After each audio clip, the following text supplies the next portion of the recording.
Des parents d'élèves face aux institutions devant le tribunal administratif de Lyon. Ils sont venus soutenir leurs revendications.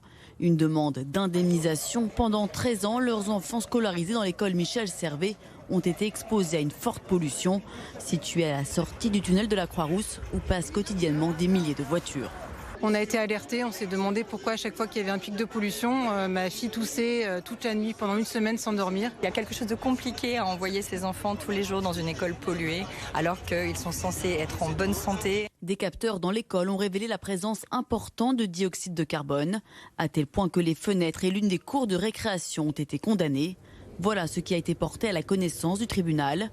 De son côté, la rapporteure publique a rejeté la requête des parents. Elle ne retient que la responsabilité de l'État et exclut celle de la métropole et de la ville de Lyon. Malheureusement, le rapporteur public retient la faute de l'État, mais considère qu'il y a finalement une dilution des responsabilités des uns et des autres et que les enfants à qui on a interdit l'accès à certaines classes, à qui on interdit l'accès à certaines cours de récréation et qui sont exposés à des taux de pollution importants tous les ans depuis maintenant 13 ans, finalement, ils n'ont pas tant de préjudice que ça. Une déception pour l'association Greenpeace et les parents d'élèves. Les conclusions du rapporteur public sont évidemment décevantes. Ce sont des conclusions qui vont vraiment à rebours du mouvement actuel sur la justice climatique. Le délibéré est attendu dans une quinzaine de jours.